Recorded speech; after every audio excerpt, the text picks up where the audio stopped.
Kalau berbicara mengenai momentum, kita tahu bahwa dorongan itu sesuatu yang ada dua dorongan sih dalam kehidupan saya itu ya. Yes.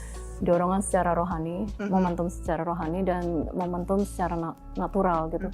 Dimana kalau dorongan secara rohani itu pada saat dimana saya pribadi berjumpa dengan Tuhan. Itu yang perjumpaan itu adalah membuat turning point dimana kita itu cara berpikirnya berubah, kebiasaannya berubah, segala sesuatunya berubah. Karena dengan kita mengandalkan Tuhan benar-benar itu cara kita berpikir diubah gitu loh. Dari tadinya yang berpikirnya negatif tentunya, sekarang kita paling tidak kita bisa mengarahnya selalu ke positif. Melihat gitu. sisi positifnya juga gitu ya. Jadi nggak pernah kita ngejudge. Biasanya kan kita suka ngejudge orang gitu, ngejudge orang ini, gini, itu. Tapi sekarang kita bisa memposisikan diri di mana kita sebagai orang tersebut gitu loh. Jadi itu yang membuat menurut saya momentum di mana rohani saya dibentuk gitu loh. Kalau secara natural itu banyak sekali momentum yang saya dorongan-dorongan yang saya dapatkan gitu. Jadi pada saat saya sebagai istri tentunya, yang tadinya sendiri kita menjadi punya suami kan berdua jadi satu kata Tuhan ya.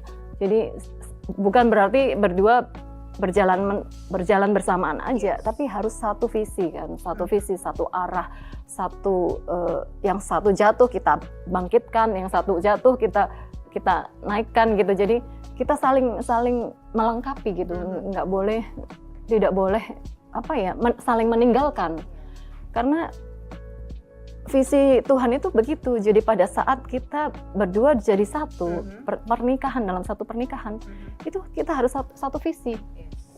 Bukan berarti kita harus sama, maksudnya benar-benar kita itu identical orang, enggak.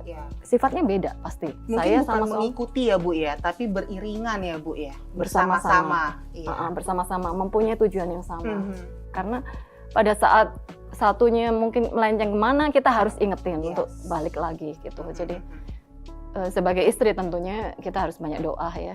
Itu doa ya, paling penting dan sangat besar kuasanya doa itu. Doa istri apalagi ya Bu ya? Ya, doa. Makanya kalau suami-suami jangan sampai jangan sampai istrinya tidak berdoa. Jadi jangan sampai istri tidak berdoa. Iya. Supaya istrinya harus berdoa gitu, supaya semuanya berjalan lancar gitu ya. Jadi karena doa istri ya Bu ya. Iya, jadi momentum itu banyak sekali dalam kehidupan secara natural pada saat kita melahirkan anak gitu. Yang tadinya kita misalnya berdua sama suami, tiba-tiba kita harus punya generasi berikutnya yang harus kita besarkan.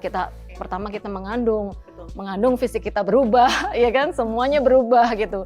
Cara iya. Saya langsung berasa, iya benar sekali itu. Bukan fisik aja, mental kita juga kita harus benar-benar mempersiapkan gitu. Jadi semuanya sih menurut saya momentum seperti itu sangat luar biasa untuk pendewasaan diri gitu. Pada saat kita menjadi seorang orang tua yang tadinya kita anak, kita sekarang jadi orang tua gitu. Jadi kita harus mengayomi anak-anak kita, mendidik mereka, membesarkan mereka menjadi orang yang berhasil tentunya, dan orang yang takut akan Tuhan. Yes, benar sekali.